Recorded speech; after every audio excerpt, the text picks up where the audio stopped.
noite. Eu sou Marisa Tavares, vou me apresentar muito rapidamente porque as estrelas estão aqui comigo. Eu sou jornalista e mantenho um blog que se chama Longevidade, Modo de Usar, no G1. Então, já tratei em algumas ocasiões da questão do luto. E a gente vai ter aqui uma oportunidade assim, ímpar, porque são diferentes abordagens e visões dessa questão.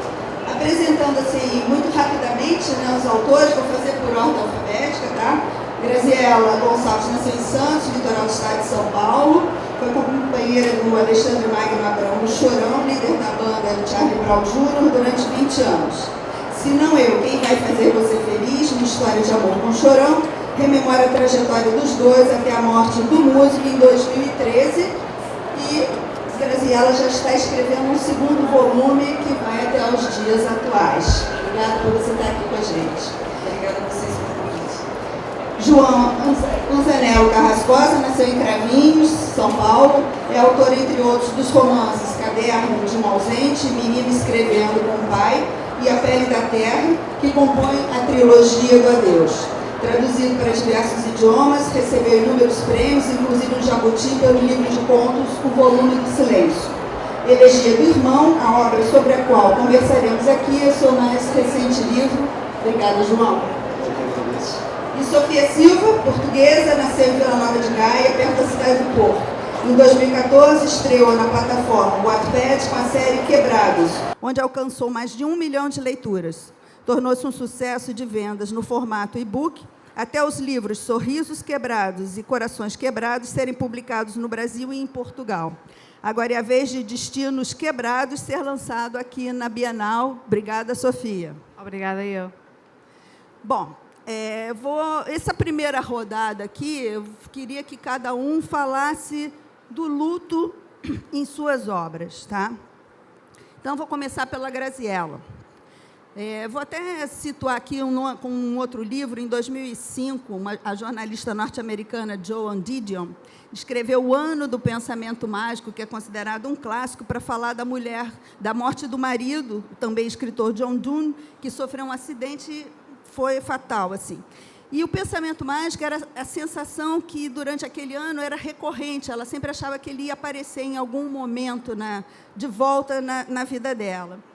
Num documentário feito anos depois, ela disse que escreveu sobre o sofrimento porque nunca ninguém tinha dito para ela como aquilo era tão devastador.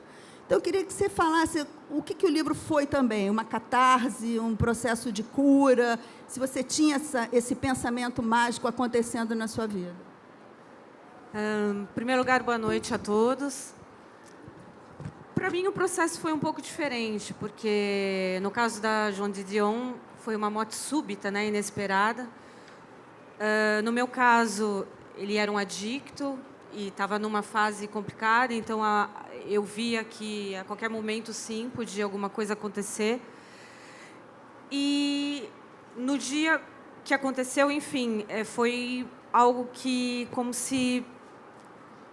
Sabe, assim, quando cai a ficha, foi real. Eu não tinha mais a sensação que ele ia aparecer, porque como eu acompanhei a deterioração, digamos assim, para mim, daquele caminho só podia existir um final. Mas isso não significa que tornou esse processo mais fácil, né? Eu acho que quando a gente tem essa certeza da finalização desse final, é uma ideia com a qual você tem que se acostumar, principalmente quando você já construiu uma vida, você tem 20 anos ao lado daquela pessoa, tudo que você significa está ali, dentro daquilo que você construiu ao lado dela. Então, foi como se zerasse tudo para mim. E, através da escrita do livro, eu fugi de escrever o livro, porque eu não queria entrar em contato com esse sofrimento. Mas, quando eu percebi que a fuga não ia me levar a lugar nenhum, e nem de volta a mim mesma, que, na verdade, o livro foi o caminho de volta para mim, foi que eu tomei coragem e comecei a escrever. Quer dizer, viver o luto, o livro fez você viver o luto intensamente, e esse foi um processo de cura, né? Então, vou passar para a Sofia, porque em seus livros, né, Sofia, os personagens, eles todos atravessam dramas, assim, dores lancinantes em relação de coisas na sua existência. Todos tiveram perdas profundas e eles estão num luto permanente, assim, fechados para o mundo. Mas o luto também é um ponto de partida para a superação deles e esse resgate de volta à vida, né? Contextualiza um pouco, tanto no Corações, nos Sorrisos e no novo que está sendo lançado, por favor. Antes de mais, boa tarde. Em Portugal ainda é tarde, só é boa noite a partir das 20 horas. Se eu tremer é normal, eu tremo muito, não estou nervosa, já é normal. Então, sobre o luto, eu acredito que há vários tipos de mortes. Em Sorrisos Quebrados, a personagem morre quando é atacada pelo marido. Quem já leu sabe que a personagem fica desfigurada e ela tem mesmo uma paragem cardíaca. Então, aquela pessoa morreu. Porque eu acredito que todos nós morremos antes de um acontecimento trágico.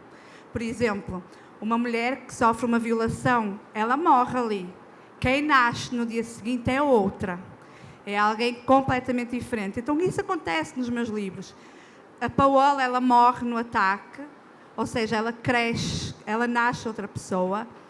Em Corações Quebrados, a Emília perde a família toda, fica com uma deficiência e ela não encara bem essa morte do que ela era. Ela adorava cavalos, tinha uma vida muito ativa e deixa de ter a vida ativa.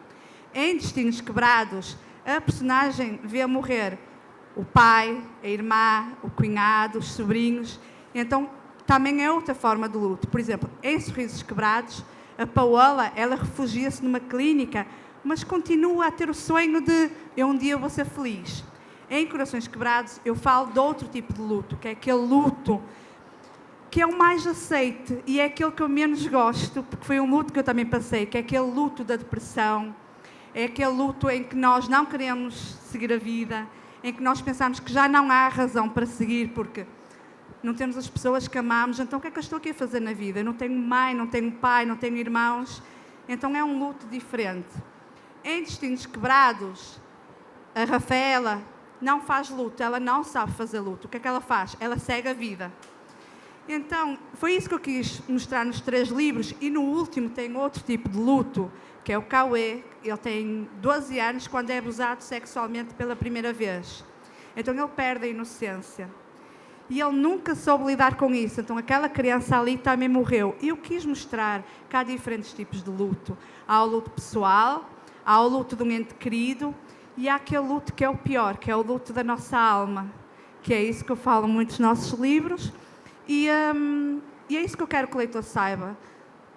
É normal. Há quem saiba fazer o luto, há quem não saiba. Todos os lutos são normais.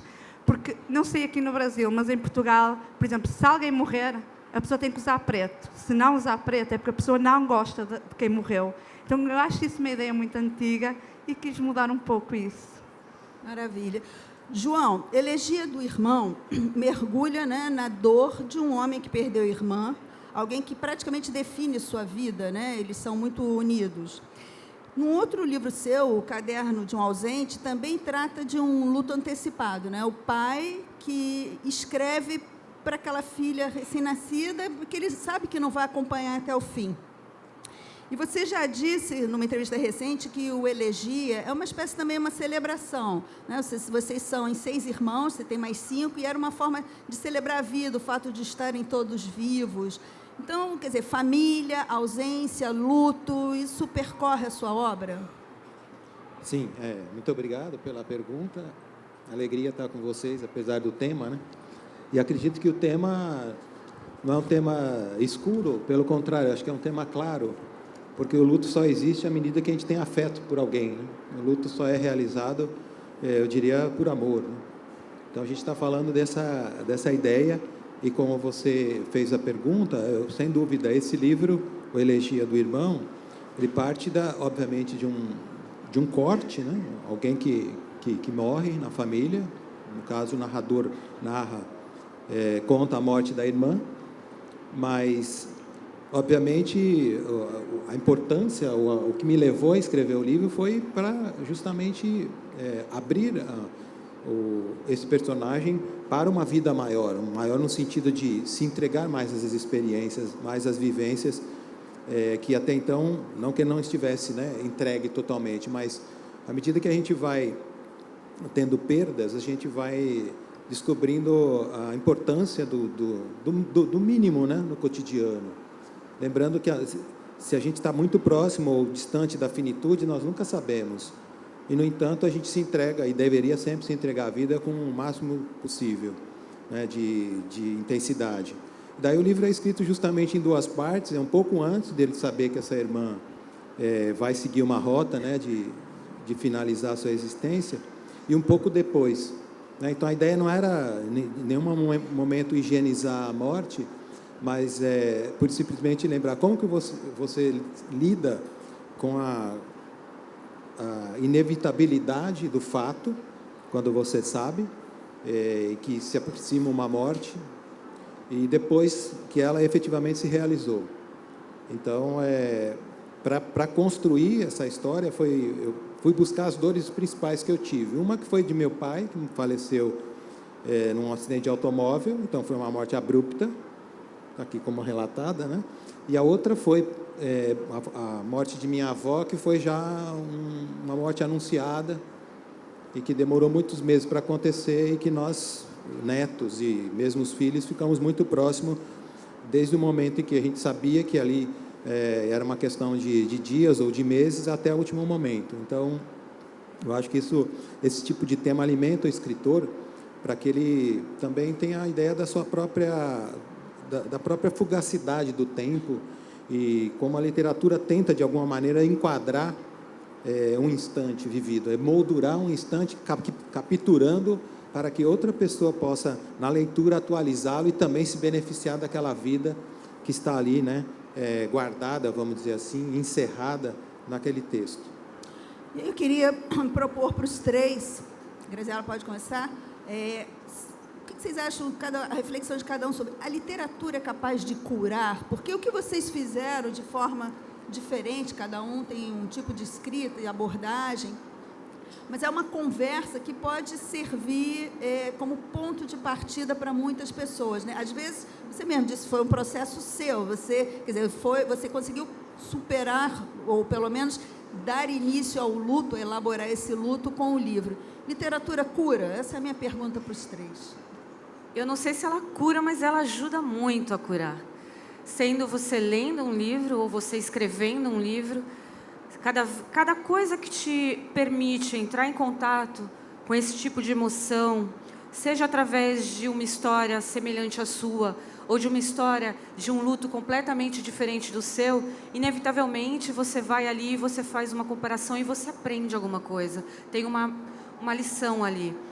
E eu acho que essa questão da finitude que o João falou, quando a gente tem a morte perto da gente, que a gente tem esse impacto, a gente consegue ter mais intensidade nas coisas que ela faz. Às vezes, a gente não está vivendo um luto, propriamente dito.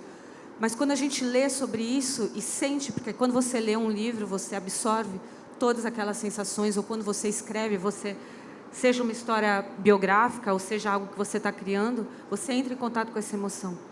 Não tem como aquilo não resultar em algo sempre positivo, na minha opinião. Sofia? Bem, o meu processo é um pouco diferente, então vou explicar. Este livro eu escrevi em homenagem à minha avó, porque ele também aborda a deficiência física. Todos os meus livros abordam pessoas que são diferentes, e o nome da personagem é o mesmo nome da minha avó. E quando eu entreguei para a editora Valentina, a minha avó faleceu no mesmo mês. E, por curiosidade, a personagem principal está a passar o luto. Então, eu, quando fui reler o livro, eu sofri, porque, primeiro, a personagem é a minha avó tinha falecido, e era a pessoa que eu mais amava.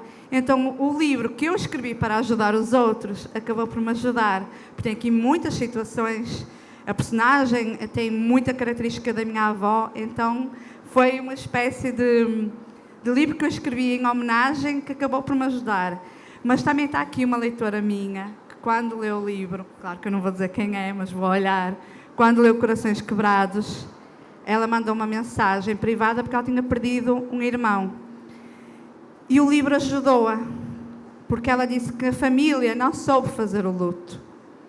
E porque o irmão também tinha alguns problemas na vida, perdeu-se um pouco na vida, e E é assim, quando nós nos perdemos um pouco, às vezes a família também deixa-nos de lado.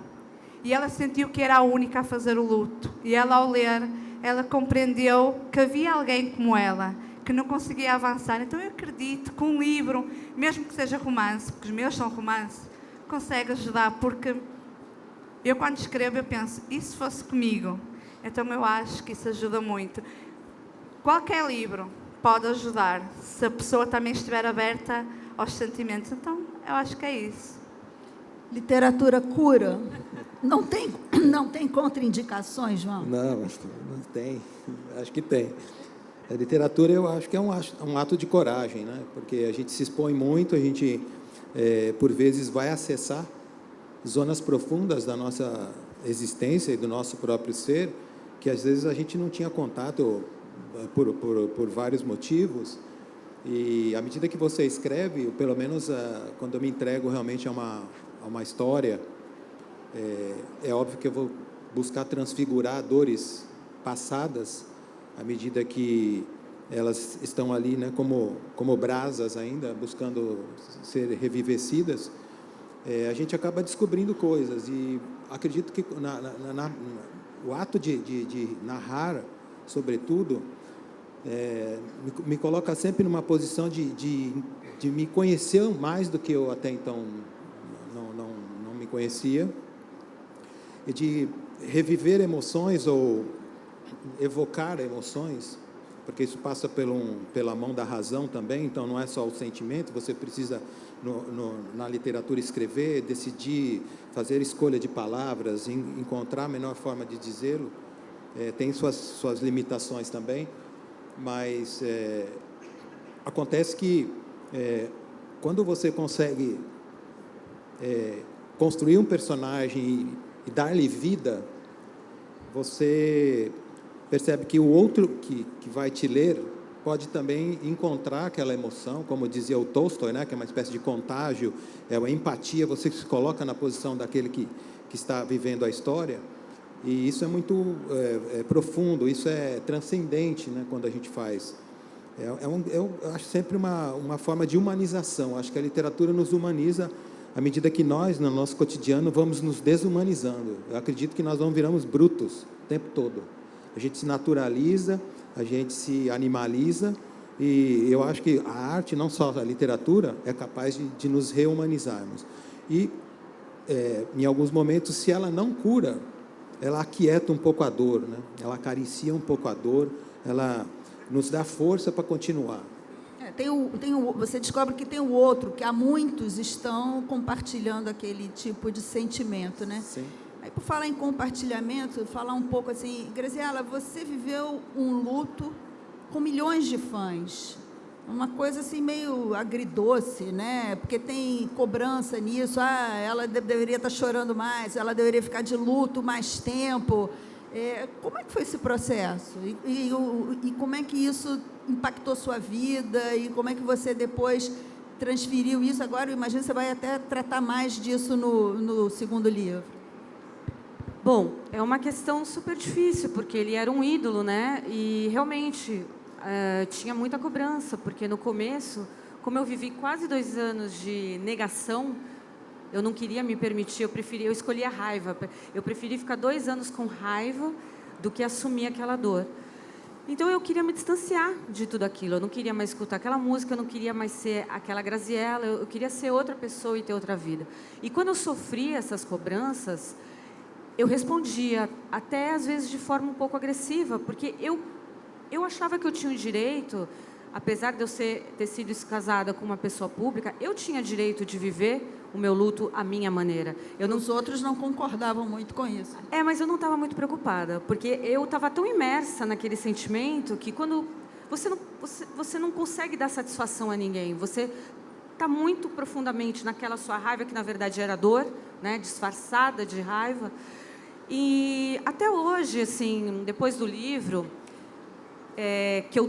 que foi o caminho para essa superação, que eu não posso dizer para vocês que a superação ela vem e ela é fácil. Tem dias que eu acho que eu superei, tem dias que eu acho que ainda não, porque, né, no meu caso, era uma pessoa que dava significado para muitas coisas da minha vida.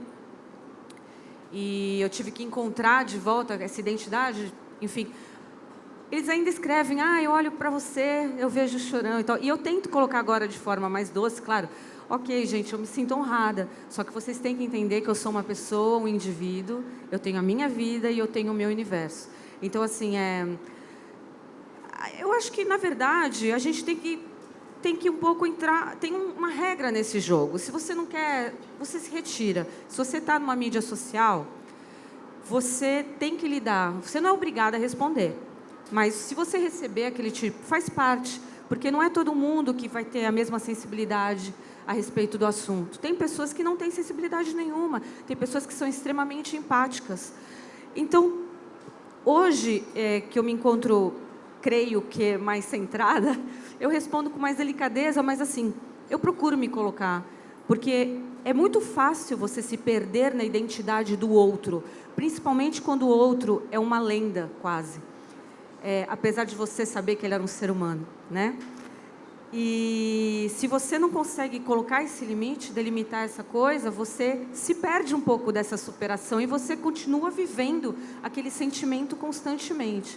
Então, é um desafio, porém, se eu estou ali, eu tenho que respeitar as pessoas, a opinião delas, tenho a opção de responder ou não, e quando eu respondo, hoje em dia, eu procuro me colocar, mas de forma um pouquinho mais doce. Mas é agridoce, sim. É, agridoce, né? Sofia, você tem, inclusive, as suas seguidoras, as quebradas, né? Pode se manifestar, beleza, isso mesmo. É uma relação, eu queria que você contasse um pouco, porque tem uma troca muito intensa, você recebe de volta, inclusive, relatos de pessoas que a partir dos seus livros conseguiram dar a volta por cima. É quase um processo de retroalimentação, os livros não vão acabar nunca. Então, eu antes de lançar em físico, eu escrevia no Wattpad. E o Wattpad, para quem não conhece, nós publicamos um capítulo e as pessoas vão lá e comentam. Então, eu recebi o feedback logo no momento. E eu lembro-me quando eu publiquei o prólogo de Sorrisos Quebrados, que é a parte em que a Paola é atacada pelo cão e que fica desfeita, em que o marido a agride. E eu tive nesse capítulo mais de 1000 comentários. Eu li todos e respondi a todos, porque quem escreve no Wattpad sabe que temos que responder para o leitor continuar. E foram muitos relatos, muitos a dizer, eu vivi algo parecido, ou eu vou ler o resto do livro que eu quero ver se ela sobrevive. Porque eu sou aquela autora um pouco má, eu termino aquele capítulo, toda a gente pensa que morreu a personagem e fica assim uma semana à espera. E então, eu recebi muitos relatos de leitoras a dizer, eu vivi igual, e agora eu estou melhor. E eu fui continuando a história, e todas as minhas histórias terminam com um final feliz, todas. Você já avisa para ninguém ficar desanimado. Todas. Eu sou contra finais tristes, já basta a vida. E então, até aqui na Bienal, quando eu vim em 2017 pela primeira vez, veio uma leitora, ela está cicatrizada, e ela disse, é a primeira vez que eu saio de casa sem maquiagem. Então, para mim, isso foi a maior conquista. Já em Corações Quebrados, que aborda a deficiência, eu tive esta semana uma menina, eu acho que da editora Valentina viram, ela veio de longe, não me perguntem no estado, que eu esqueci-me, sozinha, e ela tem uma deficiência profunda, que é paralisia cerebral com atrofia muscular. E ela veio sozinha, de longe, eu sei que é longe, só para ter o autógrafo de Corações Quebrados, porque ela reviu-se na Emília. Então, eu acho que isso é o sonho de qualquer autor, é saber que aquele livro, eu digo sempre, 1000 pessoas podem não gostar do livro, se eu mudei a vida de uma pessoa já está bom. Então, mas eu no final eu acho que todas as quebradas que estão ali, aquelas maravilhosas, elas ajudam a escrever, porque são leitoras que elas contam muito, olha, eu vivi isto, porque elas não têm vergonha. Tem um grupo do WhatsApp, tem um grupo no Facebook, que eu tenho uma relação muito próxima. Então, elas vão contando um pouco a vida e isso também ajuda-me, porque há casos, eu nunca vivi, por exemplo, abuso sexual. Eu tenho muitas leitoras que o último livro é sobre abuso sexual, masculino. Eu tenho muitas leitoras que contaram o caso dos irmãos. Tenho o caso de homens também que vieram falar comigo e disseram, olha, se precisares de ajuda para o último livro, eu passei por algo semelhante. Então, é mau sabermos isso, mas ao mesmo tempo é bom porque o leitor tem uma confiança comigo, que chega no meu inbox e diz, eu vou-te ajudar a escrever. Então, quase todos os meus livros têm um ou outro momento que são frases de leitores meus. Então, isso é maravilhoso no sentido em que eu sei que por eles terem dito aquilo, mais gente vai se identificar. Porque por muito que eu estude sobre, por exemplo, o último livro, que será abuso sexual, eu nunca vou saber, enquanto mulher, o que é o abuso sexual masculino. O que é a dor profunda de um homem não, de uma criança ser abusada sexualmente. E isso eu tenho que agradecer aos meus leitores, porque eles compartilham muito tudo. E acho que é por isso que as quebradas que estão ali, elas são muito conhecidas aqui na Bienal, porque elas ajudam muito o autor. Então, obrigada. Daqui a pouco você vai contar como é que se encontra tempo para responder a todos. João, você também tem é intenso em rede social. Eu queria que você fizesse também uma reflexão de como isso mudou na vida de escritores, né? Não dá para ser totalmente recluso e você tem que ser ali meio um curador dessa relação com os leitores. Como é que você faz? Como eu tenho obras em várias faixas de público, né, é um pouco diferente. É verdade, você tem os livros infantis também. Livros infantis, aí você vai em escola, a criança vem, te abraça, te beija, faz desenho, porque a minha cara é bem curiosa, né, para fazer desenho, você é careca, tem barba, usa brinco, então eles fazem desenho. Às vezes eles vêm e falam, nossa, eu pensei que você já tinha morrido, tal, né, porque é assim, meio comum, você é tão velho. Achei que você tinha uns 90 anos, tal. Quando eu tinha 30, eu ria, né? Agora estamos chegando lá, né? Então é um pouco diferente, mas no passado, que não existiam, né, as redes sociais, eles mandavam muitas cartas. Indo nas escolas, as crianças também escreviam, faziam desenho, entregavam redação, às vezes bilhetinhos, né, pediam autógrafo e tal. Eu acho sempre muito dadivoso, porque é o teu leitor, né? Alguém cuja aproximação se fez no silêncio, né? Que eu acredito que a literatura é a arte do silêncio, quer dizer, você vai, um livro circula, você não sabe para onde se vai tocar as pessoas, e de repente elas vêm e dizem, olha, isso aqui me tocou. E é muito, muito prazeroso, uma grande recompensa, porque a minha visão de literatura é que ela é uma rede de afetos. Então, o teu leitor, ele entra nesse afeto.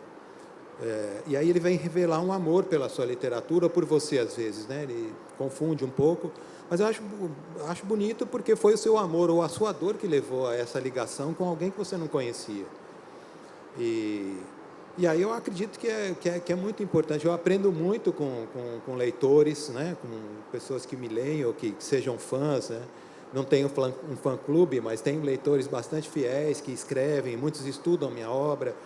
Eu sempre sou muito grato, porque alguém vai e abre as páginas dos meus livros e de repente se sente, né, acolhido, se sente abraçado por aquela literatura e quer em algum momento expressar isso a mim. Isso é muito bonito, né? Porque aí meu livro foi no silêncio, mas ele resulta depois na expressão de alguém que efetivamente se vale da palavra, da fala, muitas vezes, né, por um abraço, te devolver a literatura que você fez. Eu acho sempre muito importante para o escritor você ter esse contato com o outro, porque a gente só escreve para o outro, né? Para nós e para o outro, não tem outro caminho. Agora, um amigo meu, né, que é o Ferrez sempre brinca que quando você é um escritor desconhecido, alguém vem pedir para você autografar e você, não, me dá o livro aqui, tá? Aí você vai ficando mais famoso, aí no final você não autografa mais, né? Você foge porque tem um monte de gente querendo que você autografe. Aí acaba sendo, do prazer inicial de você ter alguém que acolhe a tua literatura, passa a ser algo que vai te estorvando, né? Vai te engolindo de tal forma que você não quer aproximação. Eu não vivi isso ainda. Você faz questão dessa... Gostei muito da expressão, da rede de afeto. Queria até que a Graziela e a Sofia falassem, né?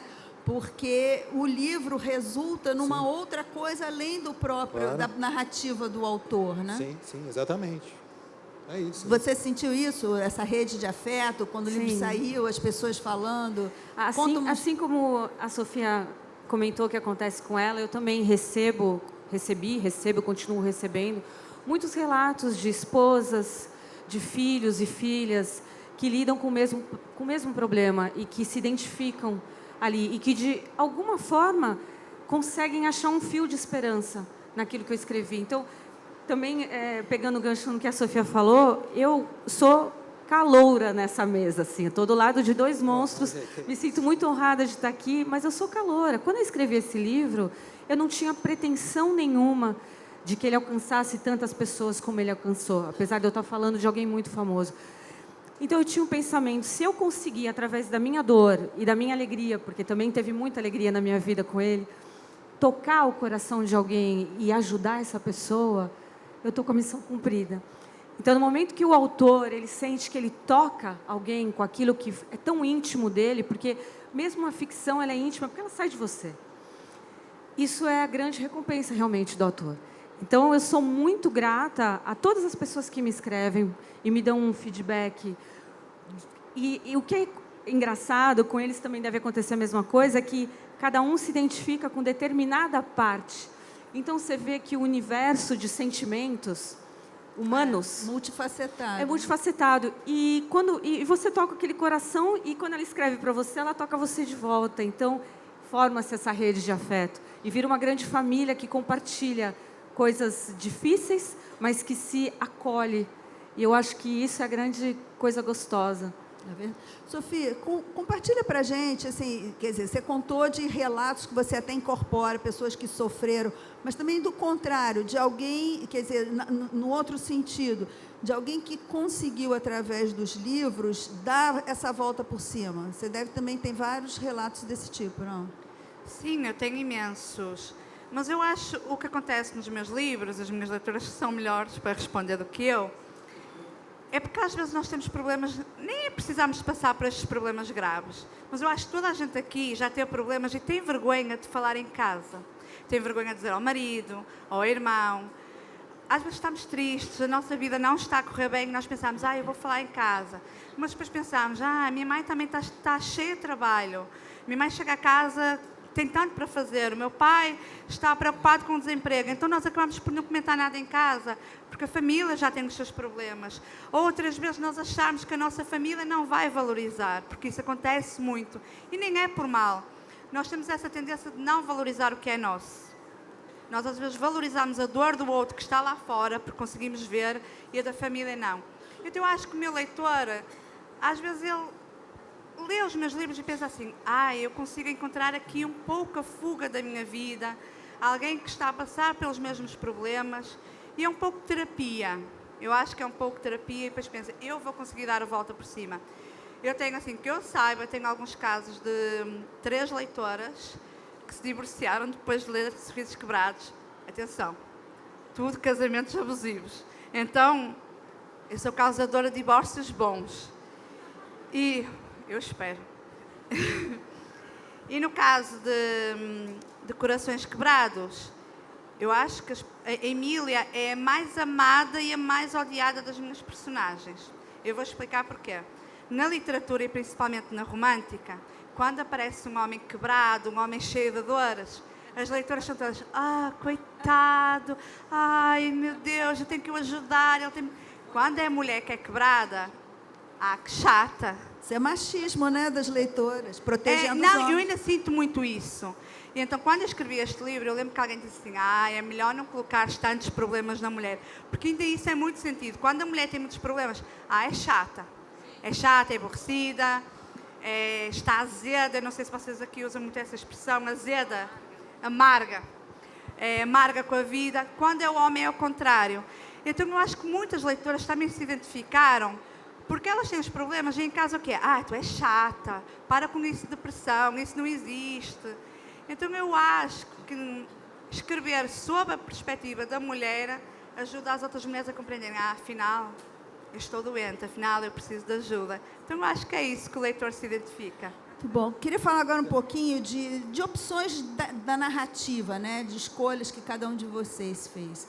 E, João, você usa prosa, mas usa um registro poético também no livro, né, na elegia, quase como se fosse uma coisa confessional, um diário, uma conversa consigo mesmo.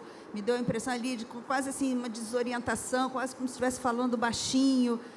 tentando concatenar os pensamentos. Como é que você montou essa narrativa? Ou se eu li errado, não é nada disso, pode falar também. Não, tá certo. Não, então, a elegia, né, a elegia do irmão, elegia, vocês devem saber, né, é um canto triste, né, um canto melancólico e tal. E aí eu tinha lido muito, né, elegias de Duino e tal, e estava querendo escrever uma história dessa forma, depois que eu vi os meus irmãos, né, que a gente se encontra muito no interior de São Paulo, na casa da minha mãe. A gente, um dia, era tudo pequenininho, né, todos uma escadinha, né, aquele tempo que não tinha televisão, né, então os pais não tinham o que fazer à noite, aí ia fazendo os filhos a televisão, a escadinha. E aí a gente cresceu todos juntos, os 6 juntos, a diferença de um ano para um para o outro. E aí eu encontrei meus irmãos no interior há pouco tempo e já está todo mundo já com uma certa idade, né? Falei, uma hora a gente vai chegar aqui e não vai ter um. Talvez seja eu, né? Enfim, quem vai saber? E aí me veio o desejo de escrever, já que eu escrevo muito sobre o universo familiar, né, Marisa, como você tinha lembrado, que são os laços de afetos, né? O que me interessa é o sujeito frente a frente com o outro, não muito preocupado com os fatos, com os acontecimentos, com os de forma documental, muito a literatura que muito existe, né? Aí, mas é o sujeito com o sujeito, né? Eu e o outro, como é que a gente se dá na vida. E logo que comecei a escrever, senti que o meu narrador está esfacelado. Ele é um irmão que está perdendo uma irmã. Então eu fui buscando fazer o texto de tal forma que ele é em fragmentos, mas não fragmentos tão curtos. E como você relatou, por vezes ele assume o formato de um poema, que na verdade ele ainda é narrativo, mas eu vou cortando a linha, como se fosse em jambemã, né, da poesia, porque eu não sou um poeta, mas é porque eu sentia que ali tinha que ter os cortes e tinha uma certa musicalidade que a gente vai ouvindo, né? E alguns outros momentos você usa números, os capítulos se valem de números, outros momentos os capítulos se valem de algumas palavras específicas, de algumas lembranças mais rasas, outras mais profundas. E vai tendo uma variação, né, como se fosse criando também um outro ritmo. Mas eu sentia que eu não tinha como fazer, porque senão não tinha como contar uma história criando uma linearidade, porque é um vai e vem, né? Se você está diante de um fato que você vai perder um irmão, ele está ali ainda, então você vai lembrando de coisas que ainda estão existentes ali. E foi muito complicado fazer, porque tinha duas grandes referências, né? Uma é a morte de Ivan Ilitch, de Tolstói, né? Quer dizer, o livro já diz tudo, né, no título, né? Mas você vai até o final para entender como que ele vai narrar a morte desse homem. E outra é o Crônica de uma Morte Anunciada, do Gabriel Garcia Marques, cujo título também já dá todo o spoiler, mas você imerge na história. Então, como que eu fazer um livro no qual você anuncia na primeira página que você vai perder uma irmã e você vai manter o leitor curioso, né? O leitor que também já viveu algo desse gênero. Então, eu sentia que a cada capítulo que fazia, ele ia quebrando. Não tinha muito o que fazer naquele capítulo, senão evocar a minha dor como uma elegia. Então, foi muito penoso nesse sentido, mas eu acreditei que era a forma que merecia a história. Não havia como contar, né, de alguém que você ama seguindo de cabo a rabo, né, enquanto a pessoa estava ali ainda. E aí assumi essa forma. Foi o que eu senti que era possível e a maior parte do tempo você descobre que a palavra ela é insuficiente, né? Obviamente, né? Ela não é capaz de dizer aquilo que você gostaria de dizer, mesmo que você tenha a habilidade de dizê-lo.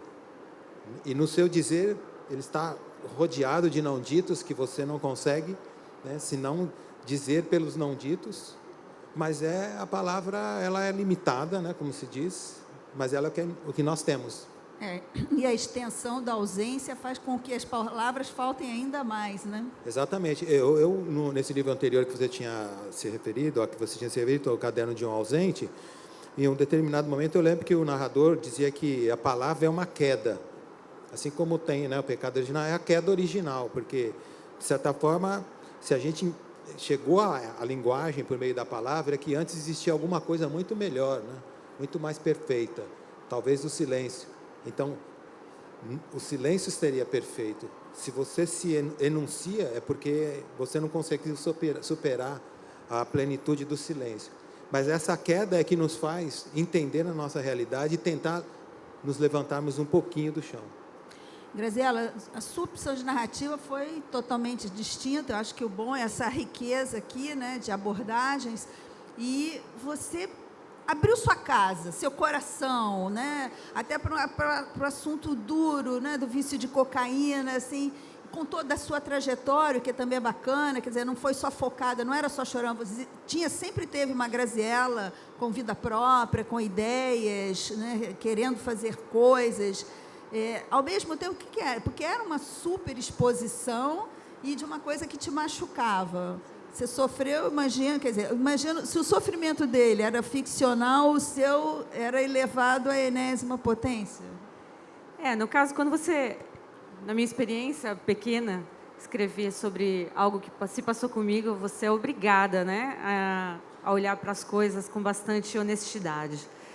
E quando eu me propus realmente a esse desafio de escrever essa história, eu fiz um acordo comigo mesma que eu tinha que ser o mais honesta possível, porque eu não queria fazer uma historinha rasa, bobinha, né? Eu acho que a vida de ninguém merece ser tratada de forma rasa, boba e superficial.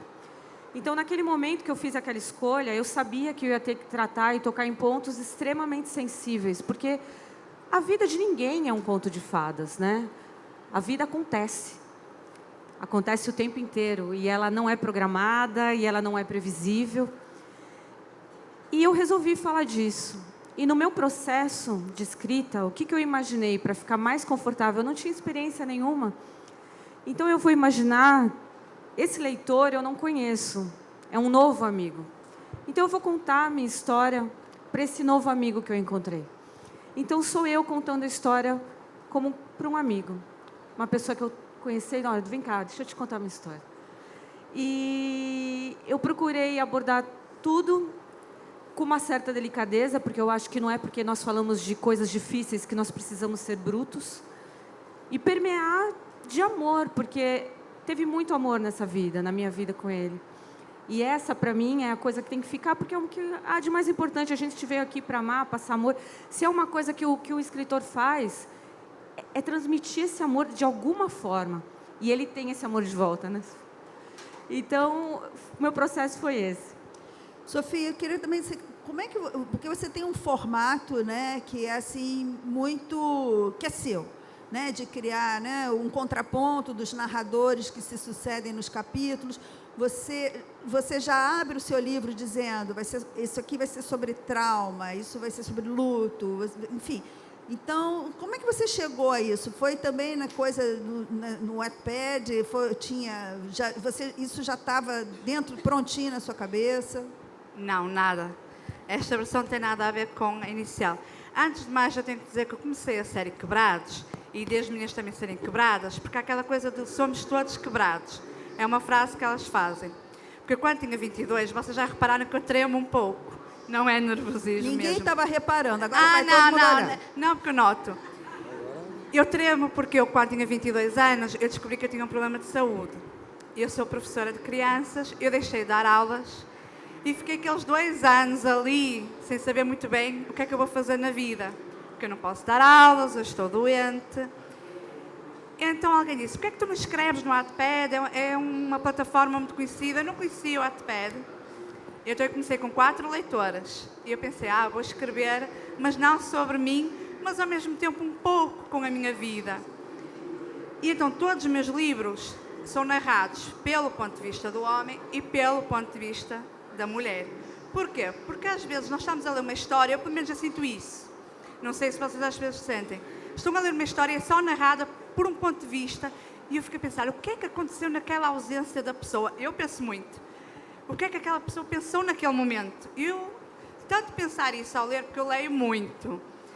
E eu fiquei, eu quero escrever histórias em que tenham os dois lados. Em que a pessoa compreenda.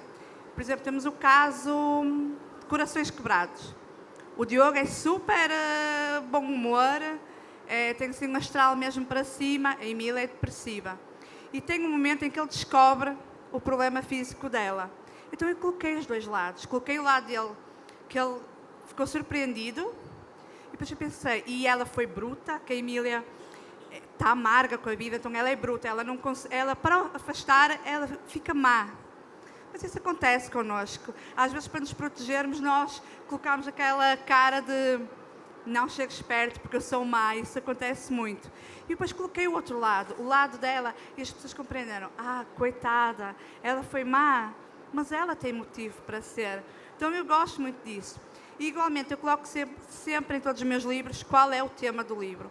Para o leitor saber, espera aí, é um romance, mas eu vou sofrer. Então, eu acho que isso ajuda o leitor a saber que vai ler uma história de amor, porque no final é uma história de amor.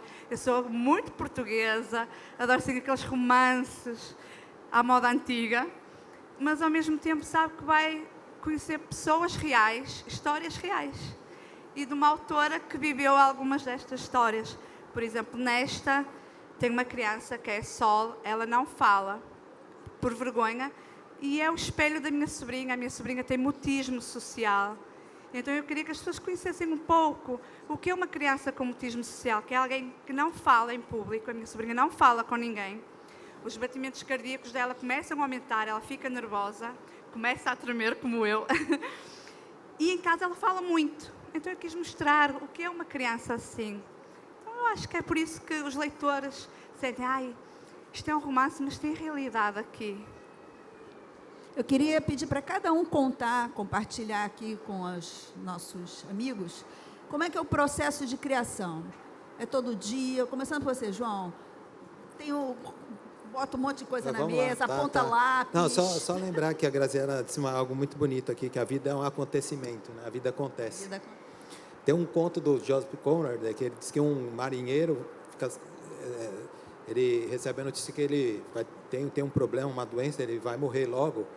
E aí ele se engaja numa viagem no navio. Aí as pessoas falam, por que você se engajou? A vida. Até o último momento é a vida, né? Então eu prefiro estar no mar. E prefiro estar escrevendo. E o meu cotidiano é assim, o processo criativo eu gosto de acordar muito cedo e eu sinto que eu estou mais livre, né? Minha cabeça está mais pronta para escutar, né? Que eu acho que esse é um momento bonito aqui, que as pessoas estão escutando a gente, né? O ato da escuta, o exercício da escuta é algo de grande importância. Mas eu gosto de começar a escrever porque eu fico tentando escutar. Embora eu vá escrever, né? Eu fico escutando minhas dores, meus sonhos, meus desejos, escutando alguma musicalidade, alguma história que vem também, né? Porque a gente primeiro é seduzido por uma história, ou impactado por alguma história que às vezes vem muito de nós e às vezes vem de outrem. Que, como a gente está lembrando, os fãs também trazem histórias para a gente, né? Contam coisas que a gente acaba podendo depois, obviamente, por meio, né, de todo um trabalho literário, construir ou refazer, enfim, a gente também está o tempo todo olhando a vida para se inspirar, né, na literatura. E eu gosto muito de ficar em silêncio, talvez por isso, né, por um exercício de yoga de muitos anos, fiz muito tempo essa técnica aí, quase 30 anos, e eu fico quieto. E aí depois eu vou começando a me dedicar a algum projeto. Quando eu percebo que é um romance, então eu procuro ficar muito tempo trabalhando para não dispersar, às vezes fazendo algum retiro para o livro sair logo, ou pelo menos sair o tom do narrador, por onde eu gostaria de seguir. Mas todo dia você escreve? Você escrevo separa todo dia. Não, escrevo todo dia, porque é como respirar, mesmo que seja né? Se eu não um respirar... esboço, uma ideia, uma coisa assim. Às vezes eu anoto coisas, às vezes reviso algum texto, às vezes, quando eu canso muito de literatura adulta, eu escrevo um outro tipo de história. Eu acho que tudo é literatura, né? As editoras, às vezes, colocam em algumas rubricas, isso aqui é mais para criança, isso aqui é mais para adolescente. Eu acho que tudo é para ser lido. De qualquer forma, às vezes, você sente, eu quero ouvir o menino que eu sou ainda. Aí eu vou escrever um outro tipo de coisa. E tem hora que você percebe que são histórias que vêm vindo de uma certa água. Então, você então isso aqui vai ser um livro de contos com vários contos assim. Aí você vai fazendo aos poucos. É muito bonito ver a coisa ganhando, né, corpo, né, ganhando vida.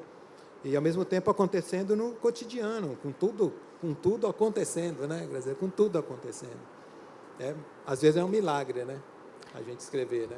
Porque tudo pede para a gente não escrever. Para a gente fazer outras coisas, para a gente não fazer uma interiorização. Ler é mais divertido do que escrever. Escrever dói, né? Não, sem dúvida. A leitura, você sente e vai lendo. É claro que quando você lê, você escreve a história em si. Então, você também é um escritor. E o escritor, uma vez que ele está escrevendo, ele está se lendo. Nem sempre é bom a gente se ler, né? Quer dizer, não é que é bom, sempre é bom, mas às vezes é penoso. Às vezes a gente se surpreende e se aborrece com as nossas limitações, que cada um de nós, né? Como a Graziela está lembrando, não é um conto de fadas. A gente tem as nossas obsessões, as nossas tristezas, as nossas limitações diante do mundo, mas nós somos quem somos. E à medida que a gente entende que nós somos aquelas figuras, que a gente possa se aprimorar, é que dá singularidade à nossa literatura. É poder explorar aquilo que é só nosso, né? Dá legitimidade ao nosso fazer. Graziela, e como é que você, já como estreante, né, já teve que aprender, mas agora você já está embalada no segundo, então... Foi engraçado, porque assim, eu tinha a ideia do segundo desde o primeiro. Quando eu comecei a fazer o primeiro, eu falei, gente, mas tá tão complicado isso aqui, que as pessoas precisam saber que eu sobrevivi. E como eu sobrevivi. Né? Que eu continuei, que eu sou a Graziela, que eu tenho meus gostos, minhas alegrias, minhas dores. E cheguei até aqui de algum modo.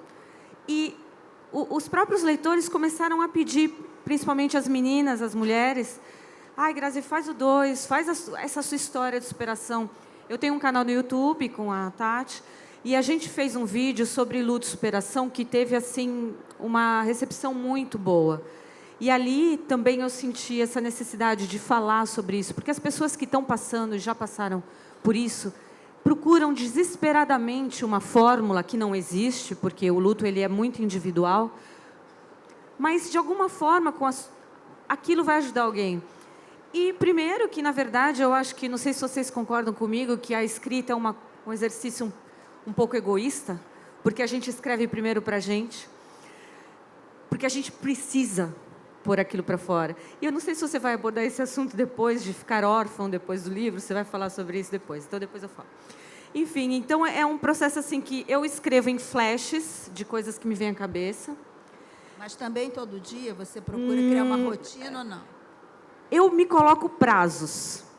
E eu sou procrastinadora. Como quase todo mundo também. Entendeu? E assim, eu escrevo alguns flashes que vêm na minha cabeça, às vezes parágrafos, e depois eu faço as pontes entre esses parágrafos. Mas eu deixo para me colocar uma rotina mais de ofício, né, que eu ainda não tenho, mais perto daquilo que eu acho que tem que ser o deadline. Que eu ainda não tenho esse deadline. Mas porque é doloroso escrever sobre si mesmo, né? É doído porque você tem que olhar para partes que você quer que ninguém saiba, que ninguém veja, né? Porque tem a luz e tem a sombra. Não adianta a gente, olha, a gente superei, está maravilhoso, nunca mais chorei. Mentira! Entendeu? Tem que falar a verdade, se você quer que o leitor se identifique com você. Então é isso, mas depois a gente fala ali de ficar órfã. Sofia, como é que você monta seu dia? Porque agora você vai ter que explicar como é que você responde a todas as quebradas. Bem, é sorte dormir 3 horas por dia. Então, como durmo pouco, eu penso, o que é que eu vou fazer nestas horas? Eu acordo por volta das 4 da manhã. Então, eu respondo muito, assim, nessas horas. Para elas, muitas vezes é meia-noite. Então, elas pensam, a Sofia ainda está acordada. Não, são 4 da manhã em Portugal. Então, eu respondo muito à noite. É uma vantagem dormir pouco. Mas, em termos de trabalho, eu sou muito preguiçosa. Eu sou aquela pessoa... Imagine tudo. Eu sou de Gêmeos. Então, há dias que eu acordo e eu faço tudo num dia. Isso. Eu vou conquistar o mundo. Quem é de Gêmeos vai me entender. Eu vou conquistar o mundo. É agora, o mundo é meu. Vou fazer... Faço tudo. Arrumo a casa, escrevo, tudo e mais alguma coisa. Depois vem o outro lado... que é aquele lado que fica uma semana sem fazer nada, a estar à frente da televisão, a ver aquelas séries, porque, por exemplo, eu não vejo uma série em andamento. Eu só vejo quando sei que a série terminou, porque eu tenho sempre azar. Sempre que eu pego numa série, ela é cancelada. Então, eu sou capaz de pegar nessa semana e ver aquelas séries todas, depois lembrar, eu tenho que entregar o livro, porque senão a editora vai me puxar a orelha. As minhas leitoras, então, eu estou a prometer 3 livros há 2 anos. elas não estão à espera. Porque eu sou assim, e eu quero fazer muito e depois penso, será que o leitor vai gostar? Será que o leitor não vai gostar? Depois, o livro está feito. Por exemplo, eu tenho o livro do Kai e da River. Eu penso, agora já não gosto como escrevi. Então não lanço. Então eu penso, daqui a um tempo eu vou refazer o livro e vou escrever. Mas depois vem o outro lado, Gêmeos. E eu penso, não vou publicar. Então eu sou muito de temperamentos e de fases. Por exemplo, agora publiquei Destinos Quebrados e este ano vou publicar mais outro. Daqui a 2 meses vamos ver se eu publiquei. Mas eu acho que não depende. Há pessoas que conseguem seguir uma linha, eu não consigo. Eu admiro e este é um objetivo para 2020. É criar horários. Não, eu sou de objetivos. Se eu digo que vou cumprir, eu vou. Acho eu. Mas você toma notas, guarda no computador, essa história vai servir aqui, esse método? Eu começo sempre o livro pelo epílogo.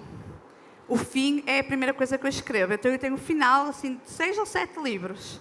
Só falta o começo. Só falta desenrolar tudo. Mas eu aponto muito. Eu tenho uma agenda para cada livro. Então eu tenho cerca de 10 agendas, todas escritas. O final de todos, que eu gosto de escrever à mão. Agora só falta o resto. Deixa eu aproveitar, já que a Graziela estava falando, é a sensação, quando você acaba o livro, porque é um luto, né? Tem a ver com a nossa conversa, porque é uma perda, uma ausência. Aquilo ali que te acompanhou, que te consumiu, te fez chorar, te fez sofrer, deixa de existir. Começa você mesmo, depois João, depois Sofia.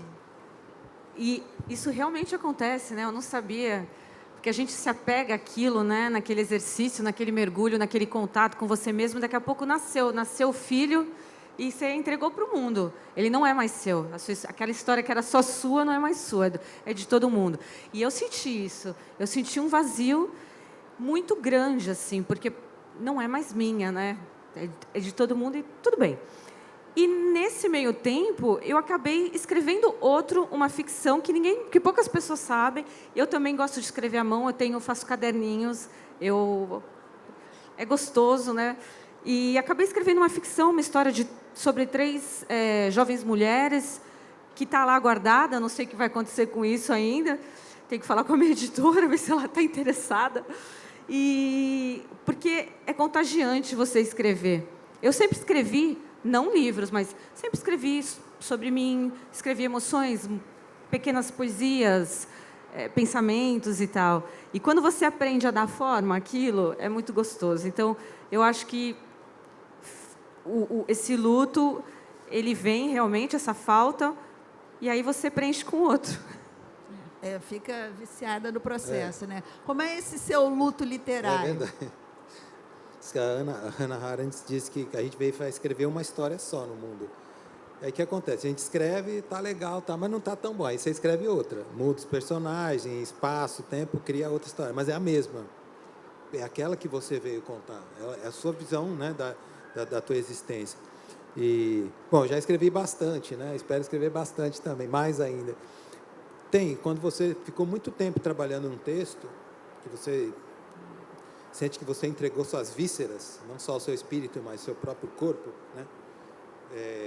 Quando termina, tem um grande vazio, né? Um grande silenciamento, mas, ao mesmo tempo, você, vamos dizer, vai se cura com o próximo, né? Você já vem um outro projeto que você quer fazer, e você, bom, isso já não é mais meu, isso já foi entregue, isso já vai para o outro. E eu acho que esse é o bonito da literatura, vai criando uma corrente, né? Essa rede, né, de afetos, e você escreve outra coisa, né, Sofia? Você escreve mais um livro, né? O Pablo Neruda que dizia, qualquer texto começa com uma palavra e termina com um ponto, né? O problema é o que põe no meio. Você disse é o que põe antes, né? Já que você tem o epílogo. Mas a gente segue. Eu acho que quem faz a literatura não para de fazê-lo, no sentido de que naquele instante é o que lhe põe para frente, né? E a gente se surpreende, né? Não sei, Graziela, um livro anterior que a gente estava falando, do Caderno de um Ausente, eu sempre brinco e falo que eu me pós-graduei em mim, né? depois que eu escrevi o livro, porque eu descobri coisas que... Então, quando você sai, você se sente muito grato também de ter escrito um livro, mesmo que não vá acontecer nada com ele. Você sabe que você fez alguma coisa importante para você, que você enfrentou coisas, que você foi, né, vencer uma escuridão que estava diante de si.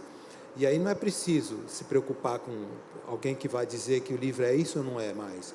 Não é nenhuma refutação a críticas, né? Mas você sabe o que você fez, o valor que isso tem para você. E às vezes também dá uma coisa assim, eu não aguento, ainda bem que eu acabei, eu não aguentava mais. Sofia, mulher de fases, conta que... Eu vou aproveitar, você vai falar isso da sensação de luto, eu vou emendar até com uma pergunta da plateia, que tem a ver também, que é assim, você já passou por um longo hiato criativo? Como é que fica isso? Assim, o luto é um alimenta o outro? Vamos lá. A primeira, que é o luto do livro, eu faço. Eu choro, eu despeço-me. Por exemplo, o último que eu vou entregar na Editora Valentina este ano, está prometido, é o último da série. Eu estou com esta série desde 2014. E depois é assim, eu publiquei a série no Wattpad, depois publiquei na Amazon, depois publiquei aqui no Brasil, depois em Portugal. Então eu promovo o mesmo livro 4 vezes. Há umas fases que eu fico, já não aguento mais. Falar 4 vezes, são às vezes 2 anos ou 3 a falar no mesmo livro. Mas eu comecei agora, acho que o último já está quase pronto. E são muitos anos, são 6 anos com esta série, com estas personagens. E vai ser uma dor enorme, porque os quebrados foram eles que me fizeram. Eu digo sempre, eu não existia, eu, escritora, se não fossem os quebrados. Então eu sei que eu vou passar um processo de luto muito grande. Mas tem outro exemplo, o tal do hiato, aconteceu também por causa desta série. No último livro, eu narro a primeira vez em que a personagem é abusada sexualmente. Eu sou professora de crianças, como eu disse.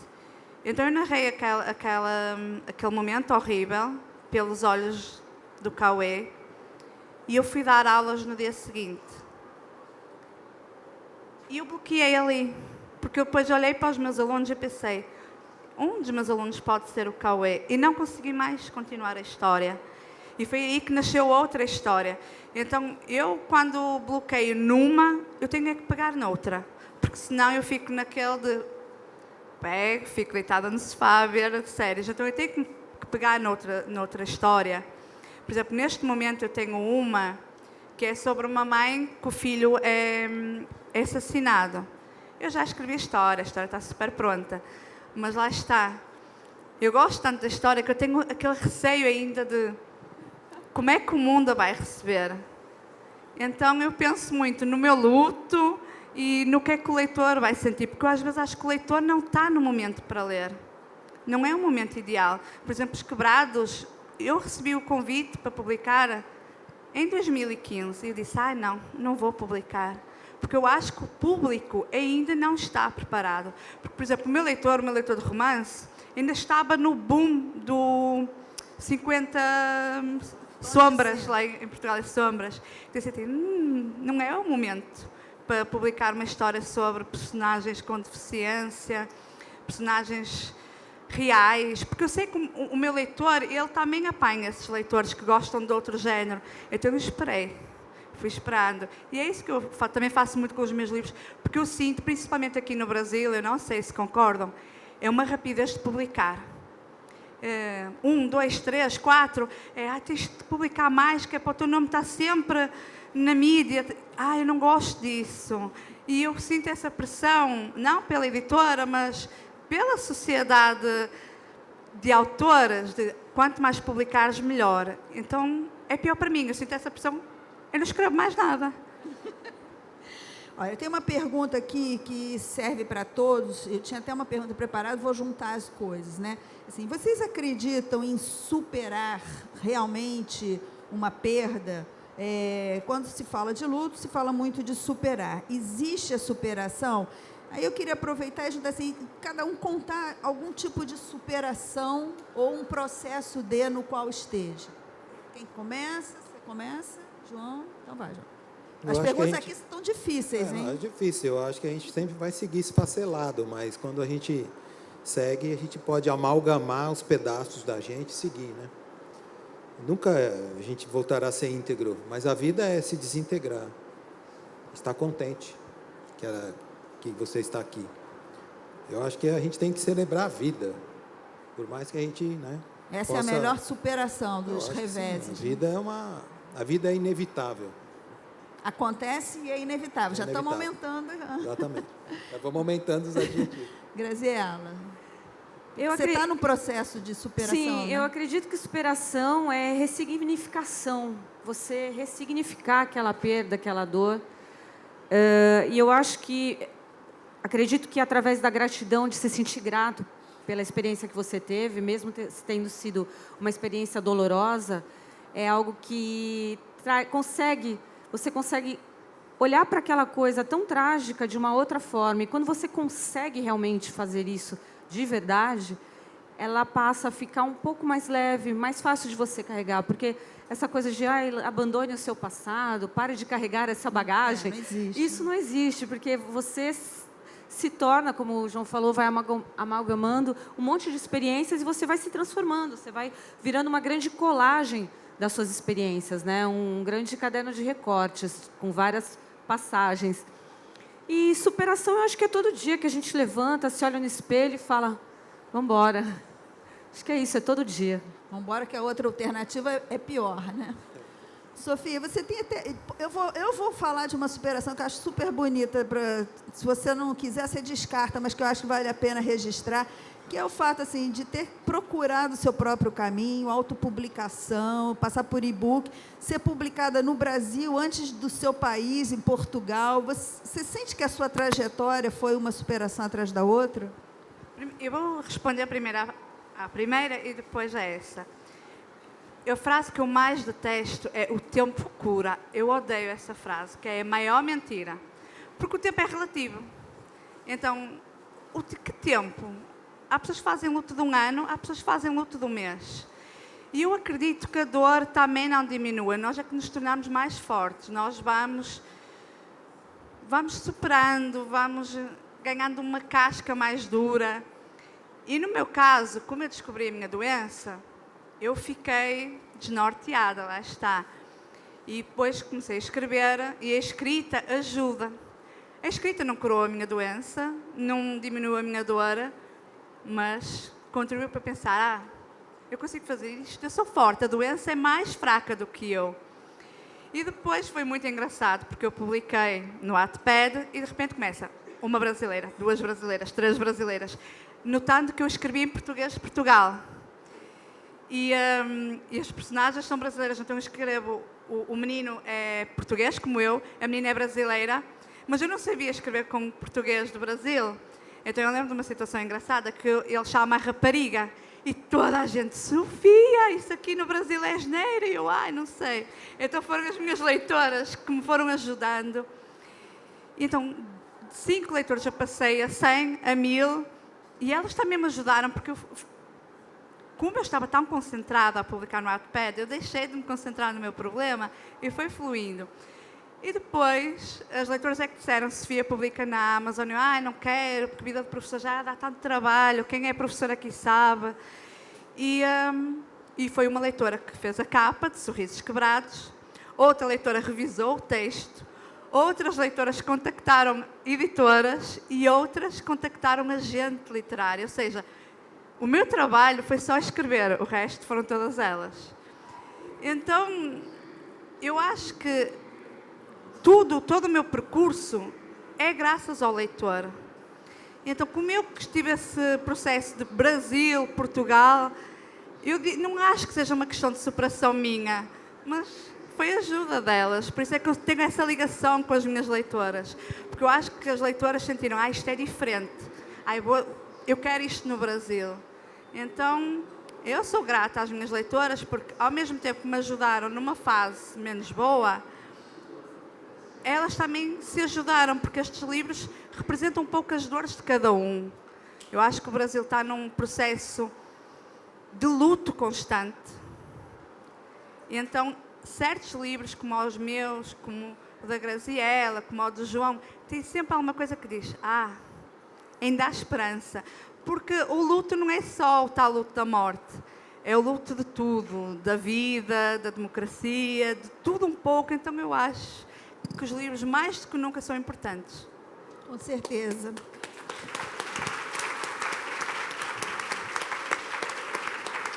Aproveitando, tem uma pergunta da Ida, que é professora. Cada um lembra de algum trecho que tenha chorado muito ao escrever?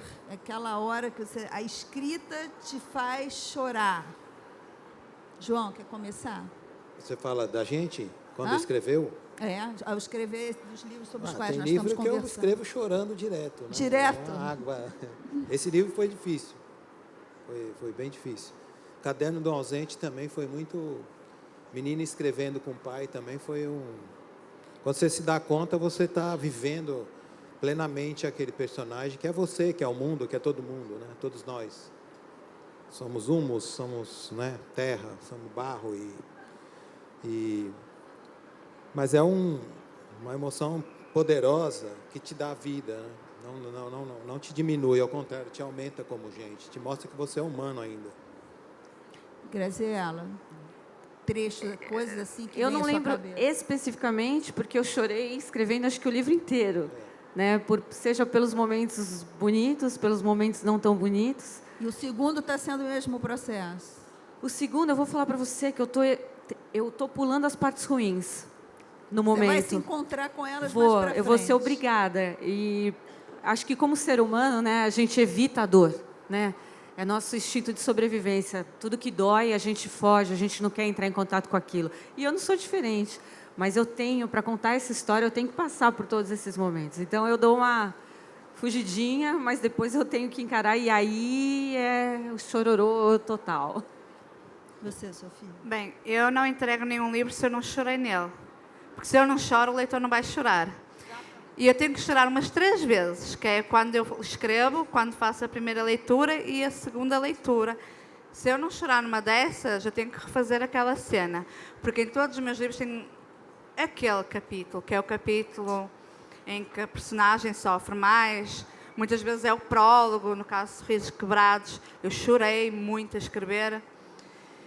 Porque a personagem tem que entrar em mim. Se ela não entra naquele momento, se ela não fala, eu não escrevo. E lá está, eu sinto hoje em dia essa pressão de escreve mais. Eu não quero sentir essa pressão. Eu quero entregar o livro ao leitor e saber, o leitor vai ler aquele livro vai marcar. Tudo bem, há autores que escrevem 20 livros por ano. Parabéns, quem me dera. Mas não dá, eu gosto de escrever aquele livro e saber que aquele livro, durante aquele ano, é o livro do leitor, é o livro que o leitor fala. Então, mas de choro, eu também sou de choro fácil, então choro muito. Tem uma pergunta aqui para a Graziela, que você chegou a comentar no início da nossa conversa, que estava sempre alerta em relação ao chorão, aquela coisa. E se você, em algum momento, se sentiu culpada, se tinha culpa nessa relação também, no desfecho? Não. Eu não sei se aqui alguém já teve experiência, né? Essa experiência difícil de lidar, conviver, que seja um pai, um parceiro, enfim, com um adicto. A gente faz tudo.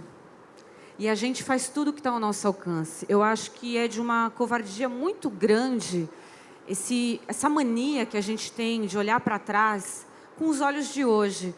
Ai, se eu devia ter feito aquilo. Você não sabia. Então, eu tenho plena consciência de... A Graziela, daquele momento, fez tudo o que estava ao alcance dela. Eu tenho isso muito bem resolvido. Claro que na vida, todos nós trazemos arrependimentos. Eu poderia ter falado isso ao invés daquilo. Mas isso, em vez daquilo, isso não... Eu já aprendi, muita terapia me ensinou que isso é um gasto de energia imenso, esse exercício. Eu não faço mais. Mas, não, a culpa ela não faz parte do meu vocabulário. Tem uma pergunta para os três. Vou fazer já a penúltima pergunta, que ela é mais para cada um já ir pensando. Definir o luto em uma frase. Essa é muito difícil. Então, eu já vou deixar para vocês irem pensando. Mas, antes disso, queria que vocês comentassem como é falar sobre luto numa era de redes sociais que só exibem cenas de felicidade, que as pessoas estão ao máximo, etc. e tal, quase como se vocês estivessem na contramão, né? Bem, fala. Você, Diego. Eu acho que todos aqui temos a noção que a rede social é a maior mentira. Por exemplo, eu no Instagram, eu também já tenho 32 anos, não é? Eu acho que os adolescentes sofrem mais isso. Mas eu quando vejo o Instagram, toda a gente é bonita, toda a gente é rica e toda a gente está a viajar para um lugar paradisíaco. Então eu sinto-me pobre, feia e tudo mais um pouco. Se eu não tivesse essa capacidade, aquilo é Photoshop. A primeira coisa que eu pensei é muito Photoshop, em tudo. E o Photoshop não estou só a falar da imagem, estou a falar dos lugares, da felicidade. Então eu abstraio muito. E pelo contrário, eu uso essa parte que é a felicidade camuflada, a máscara, para falar. Então as pessoas começam, espera aí, eu não preciso de fingir que a minha vida é boa.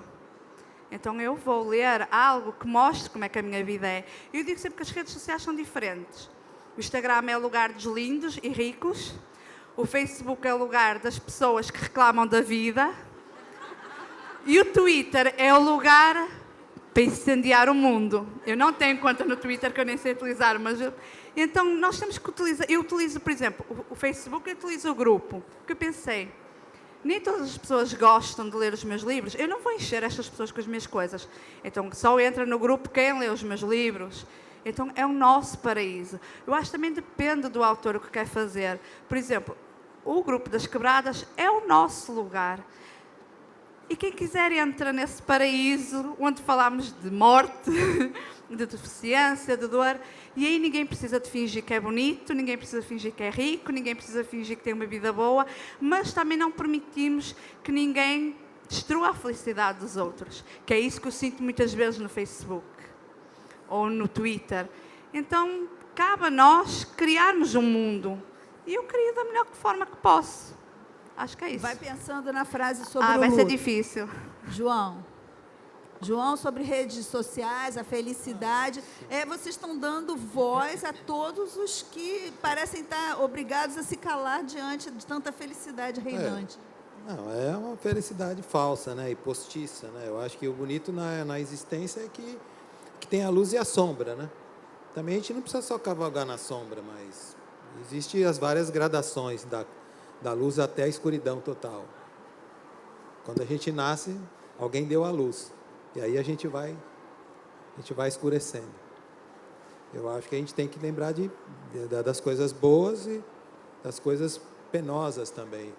À medida que a gente quer trabalhar determinados assuntos, as redes sociais estão para ir, tanto quanto os outros querem, né, olhar colocar sua maquiagem diante da sua vida para o outro. E eu acho que também é melhor que seja assim, porque para também as pessoas comercializarem a sua intimidade, acho que não é bom, né? É o menos mal que se possa fazer, porque todos nós sabemos que é algo irreal, que é só aparência. Isso aparece na vida mesmo, né? Comum, não é só lá. Muitas vezes a pessoa vem correndo, sorrindo para você, já está te pedindo socorro e você não percebeu. As redes sociais são assim também, estão dizendo o mundo é maravilhoso aqui ou ali, lembrando que nós também fazemos isso, e nem sempre estamos vivendo essa maravilha. Daí vem a minha definição do luto. Eu acho que já vai, então já emenda, diga. Não, eu acho que é algo que nos iguala. É verdade, onde todos se encontram, né? E a gente tenta lutar para se resolver, para continuar, né? Graziela, você foi cobrada, coisa da rede social, ser um lugar de luz, assim, e você está levando uma história triste, você sentia uma... A princípio, eu tinha uma conta no Facebook que eu já desativei, quer dizer, ela existe ali, mas ela está toda fechada, eu não faço mais nada com ela. E eu sempre gostei muito de fotografia, né? E enfim, por causa de tudo que me aconteceu e tal, às vezes eu sentia que eu não lembrava mais das coisas. Eu falo, estou esquecendo os meus dias. Aí um amigo que eu fiz depois da morte do Alexandre falou assim, por que você não faz um Instagram? Faz um diário de uma foto, você não precisa escrever nada. Mas você vai saber que naquele dia você estava se sentindo assim, assado. E foi assim que nasceu o meu Instagram. O meu Instagram tem muito pôr do sol, tem muita praia, tem muita coisa bonita. Mas eu também faço questão de escrever dos meus dias difíceis, das minhas dúvidas, das minhas incertezas, das minhas reflexões, e que a minha vida ela não é perfeita. E quando a gente fala de luto numa rede social, num momento em que todo mundo quer parecer lindo, perfeito e maravilhoso, eu acho que é um refresco. Porque as pessoas buscam identidade, elas buscam acolhimento, elas buscam alguma coisa que vai aliviar aquilo que eles estão sentindo. Então, eu acho importante, sim, ser verdadeira. É claro que comercializar a intimidade num nível eu não acho bacana, mas eu acho que é válido, sim, a gente usar a mídia social para comunicar com essa pessoa que está te prestigiando verdadeiramente quem você é. Várias vezes eu escrevo, sextou? Sextou?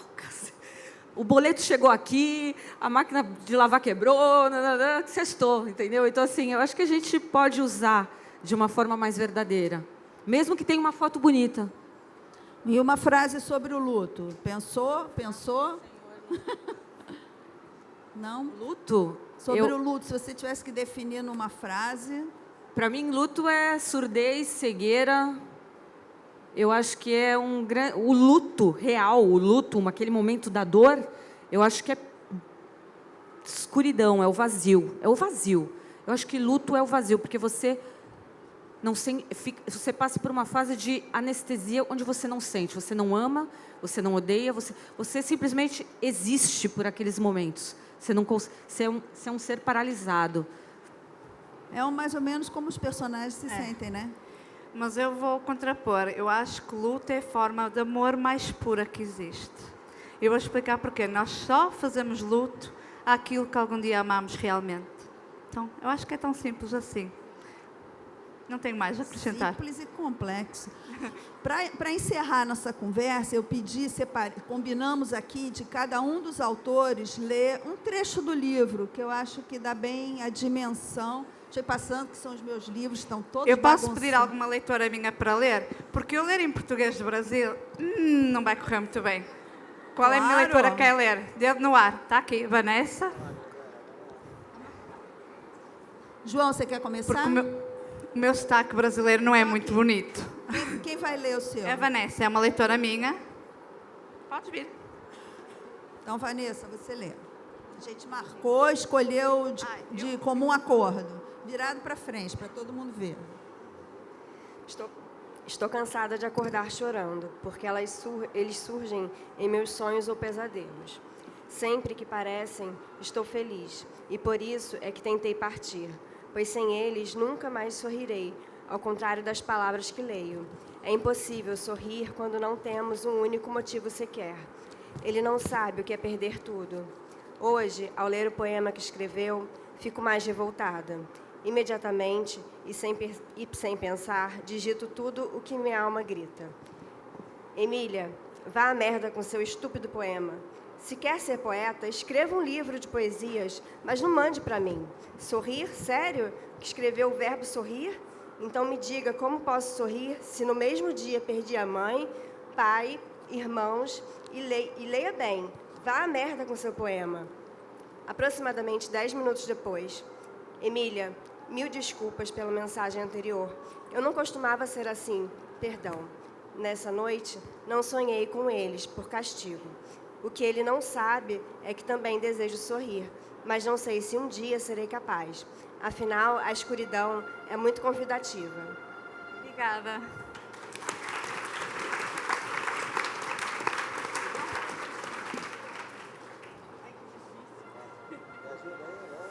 Vamos lá. Não precisa. Havia dias em que ele voltava a si e me pedia desculpas, dizendo que eu deveria, sim, ter algo meu para fazer. Mas logo isso vinha abaixo. A nossa vida se tornou inconstante. Para não piorar as coisas, eu cedia. Até que, finalmente, não consegui mais fazer nada do meu blog e encerrei as atividades sem dar explicação. A minha atenção ficava toda concentrada nele e no que poderia acontecer. Eu era incapaz de dormir de tanta preocupação. Me sentia refém da situação e do poder de persuasão que ele sempre teve. Nos momentos de lucidez, eu tentava convencê-lo de que as coisas já tinham ido longe demais, que aquele vício acabaria por destruir tudo o que ele havia conseguido na vida. Como sempre, o Alê chorava muito, se arrependia e me jurava que aquela tinha sido a última vez. Os bilhetes e cartas que ele deixava para mim pela casa vinham cheios de tristeza, pedidos de desculpa e arrependimento. Eu tentava entender de onde vinha tanta angústia. O Alê tinha problemas, como todo mundo, mas havia muitas bênçãos na nossa vida, e eu sempre tentava lhe mostrar isso. Quando ele demonstrava livremente essa tristeza, eu tentava convencê-lo, mais de uma vez, de que talvez fosse bacana fazer uma terapia. Falar com uma pessoa que não tivesse nada a ver com o universo em que ele vivia. Alguém que poderia apresentar um outro ângulo da vida. Mas ele se negava e dizia que não precisava, que não teria confiança em se abrir com uma pessoa estranha.